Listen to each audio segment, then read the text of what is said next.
Hey everyone, Blayst is back with my Phase 2 Best in Slot guide. This guide will show a couple pieces for each individual slot and describe how to get them. I will also be putting my recommendation for both a 3% and 6% hit set at the end of this video, similar to my Phase 1 video. There are a couple items that will last you almost throughout the entire game in this tier that are very important to get. With that said, let's get into the Phase 2 gear. For the helmet slot, I will have two recommendations. One that relies on you having engineering, while the other does not. The Tier 5 Helm, Crystal Forge War Helm, is a great helm if you do not have engineering. It drops as a token off of the last boss in Serpent Shrine Cavern, Lady Vosh. However, since I recommend having engineering as a Ret Paladin, the engineering helm is obtainable in Phase 2. Furious Schismatic Goggles are an amazing helm that is best in slot overall this phase, even over the Tier 5 helm. The hit on the goggles are great for this tier along with the crit and strength. It's crafted with 350 engineering and learned from the trainer. This helm will be your best in slot helm until Illidari Council Helm or Cursed Vision off of Illidan. The necklace slot, I will recommend two different necks, but I prefer one of them. The neck that I recommend overall is Pendant of the Perilous. This necklace drops off of trash mobs in Serpent Shrine Cavern. It provides a great amount of attack power and crit. The reason I recommend this necklace over Talonica's Pendant of Mayhem is for a couple reasons. One, you will most likely not see the sphere, which provides the necklace off of Kael'thas for a long time. The other reason being that the tank neck off of the sphere is quite amazing, and I would be tempted to get that necklace over the DPS one. Talonica's provides a small boost in crit and is a side grade from Pendant of the Perilous. You will use Pendant of the Perilous possibly throughout early Tier 6 depending on your hit and other items that you obtain. Shoulder is a unique slot as in the best in slot item will be used all the way until Sunwell Plateau. Shoulder pads of the Stranger that drop off of Hydros the Unstable in Serpent Shrine Cavern are amazing and insanely good. These will be used until Sunwell and they are heavily sought after. They provide a great balance of attack power, crit, and that amazing and rare stat and expertise. You need to make it a priority to get these, along with the other expertise items in Phase 2. My second recommendation will be the shoulders that drop off of the same boss. Pauldrons of the War Dancer are okay shoulders that get the job done, but in comparison to the leather ones, they are very underwhelming. These should hold you over until Stranger, especially if your Feral Druid gets the first pair of expertise shoulders. Cloak is a very minimal upgrade from Vengeance Wrap. The best in slot Cloak, Razor Scale Battle Cloak, will drop off of Morgrim Tidewalker in Serpent Shrine Cavern. This cloak will last through early Tier 6 depending on your need for hit or not in Tier 6. Thalassian Wilder Cloak is also an option for back slot. However, this is better suited for other classes in the raid. For chest, I will have three recommendations, starting with the bottom two, Krakenheart Breastplate and Ranger General's Chest Guard. Both are located in Serpent Shrine Cavern.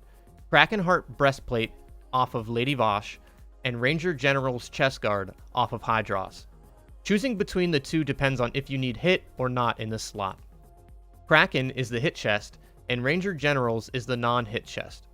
Make sure you choose accordingly if you cannot obtain your Tier 5 chest. Your Phase 2 best in slot will be Crystal Forge Breastplate.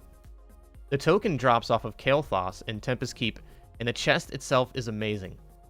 1 red socket and 2 yellows for a 4 strength socket bonus with crit and hit makes this chest absolutely insane. Overall, you should be going for the tier token in this phase. The bracers are a slot that you can exchange based on if you need hit or not.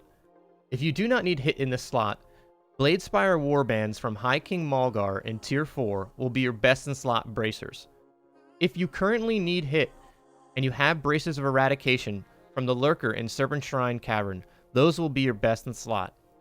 Make note that you should aim to get both of these bracers for this phase, similar to my recommendation of both expertise pants in Phase 1. You never know if you will need the hit. Grab them both. The gloves are a minor upgrade from the Phase 1 best in slot gloves. Gloves of the Searing Grip drop off of Alar in Tempest Keep and provide a little more expertise over the Karazhan gloves Grips of Deafness. Grips of Deafness are still your second best in slot in this phase. You should just be aiming to upgrade them with Searing Grip when possible. These gloves will last you throughout early Tier 6. Make note that because they are a marginal upgrade, I would not prioritize these higher than the other 2 expertise pieces in this tier, Shoulder Pads of the Stranger and the amazing melee belt, Belt of 100 Deaths. Moving on to the belts, as I previously stated, Rets will be going after the Melee's Wet Dream belt, Belt of 100 Deaths. This belt drops off of Lady Vosh in Serpent Shrine Cavern and will be highly contested. You should prioritize this item above everything else in this phase. This belt is crazy good. It will be your best in slot belt until the tier 6 belt in Sunwell Plateau. Make sure, if you need to, you sell your soul for this belt. If you happen to not have good belt luck, and you are in a situation where you are never going to see the expertise belt because you are a Ret Paladin, besides finding a new guild, you can use Red Belt of Battle. It is a decent belt in the meantime while you are waiting for Belt of 100 Deaths. Keep in mind that this belt uses 2 nether vortexes to craft. For the legs, I will have 3 choices, with a hit set recommendation and 2 raw damage choices. The legs that I will be using in this tier are Greaves of the Bloodwarder and Leggings of Murderous Intent. Greaves of the Bloodwarder drop off of Astromancer Solarian in Tempest Keep and provide a fantastic amount of attack power and crit. What makes these legs great is the 3 sockets, and the socket bonus being +4 strength. This is a great slot to place in one of your blue gems in order to activate your meta. The other legs that you can obtain in the slot later in the phase when hunters or other DPS have them are the leather legs off of Kel'Thas in Tempest Keep, Leggings of Murderous Intent. These have a lot more crit than Bloodwarder at the expense of attack power in the gem slots.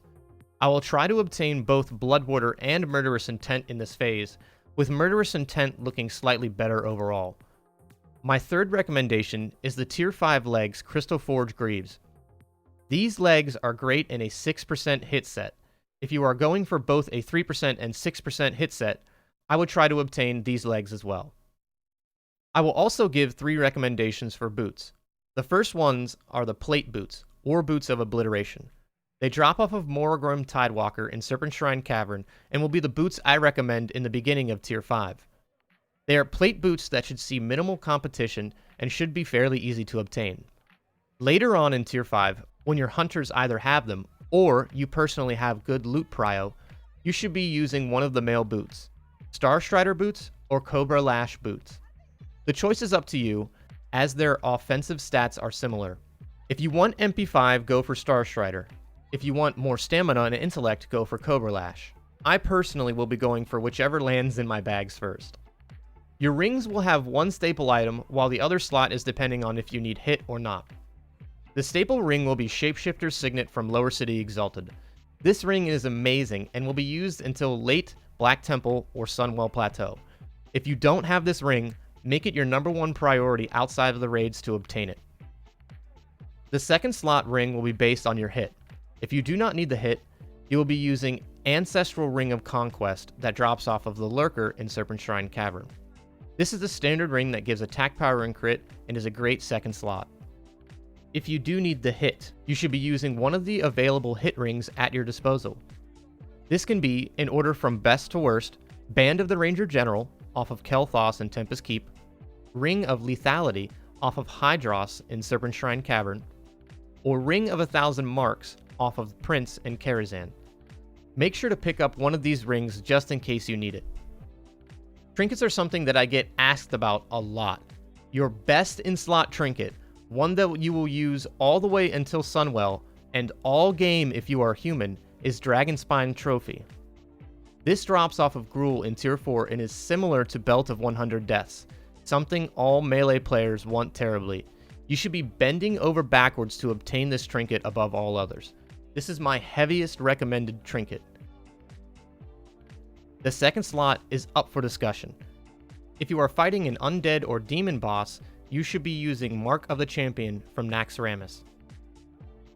If the trinket is released in Phase 2, which it could possibly be, you should obtain a Darkmoon Card Crusade. This trinket is obtained through the Darkmoon Fair and is insane for fights where you are constantly on the target. If there is movement, or it has the ability to drop off, this trinket will not be the best to use in this slot. The great thing about this trinket, when you are able to keep it up, is that the spell damage portion also stacks from your auto attacks. This is through your auto attacks refreshing your Judgment of Crusader on the target. This acts as a faux spellcast that adds a stack of spell damage from the Darkmoon card Crusade. Keep in mind that Darkmoon card Crusade has the possibility of costing an exorbitant amount. I would not be surprised if this trinket costs to upwards of 30,000 gold in the beginning. The last trinket, and the one that I will be primarily using in this phase, is Bloodlust Brooch. This is the standard trinket that is bought with 41 Badges of Justice and Shattrath. Bloodlust Brooch is great for burst fights and is fantastic for pairing with wings. Do not sleep on Brooch and its cooldown stacking ability. Just to make sure that it's talked about, Libram of Avengement from Heroic Blood Furnace will always be your best in slot Libram. It deserves a little section here as a reminder for everyone to go farm this Libram. For the weapons, I will be talking about two: Twin Blade of the Phoenix and Lionheart Executioner. Starting with Twin Blade of the Phoenix, this will be your best in slot weapon if you do not have blacksmithing. It provides 3 gem sockets that can be beneficial but also a trap. If you use this weapon to activate your meta gem, you will deactivate it on Kael'thas when using the legendary two-handed axe Devastation. Comparing the two, please note that with a 30% uptime on Lionheart's buff, Twin Blade and Lionheart's damage are on par. As we have seen throughout Phase 1, Lionheart's buff has the potential to roll higher than 30%, and often does as well. That is why if you are attempting to go for the highest possible damage, with the capability of having good RNG rolls with your Lionheart buff, Lionheart Executioner will be your best in slot weapon. I will be using Lionheart and going for the high uptime rolls on its buff. Keep in mind that Lionheart's buff can roll lower than 30% uptime, therefore falling behind Twin Blade in terms of relative DPS. Also, if you want to drop blacksmithing in Phase 2, or you don't want to rely on good RNG, then Twin Blade is the weapon for you. Here is what I am aiming to be running at the end of Phase 2 for my 3% hit set. Things to note about this set: you can swap out for Greaves of the Blood Warder if you are having trouble acquiring Leggings of Murderous Intent. For the boots, you can also be using Cobra Lash boots. Or, if you are also having trouble getting those, you can use War Boots of Obliteration. The 6% hit set uses the Tier 5 legs and the ring off of Kael'thas. You can use any of the rings I listed prior for the rings section. Please note that there is a heroic hit gem in the legs, giving you that extra bit to be hit capped. Thanks for watching, everyone. I'm so hyped to get into Tier 5 and start doing some longer raids. The fights are going to be way more engaging, and the gear that is available to us is way more exciting than Tier 4. As always, if you like this content, pop a like on this video and subscribe. And if you want to come hang out and talk Ret, come hang out in my Twitch chat, or swing by the Light Club Discord. And just remember, don't listen to the Ret haters, and keep on pumping.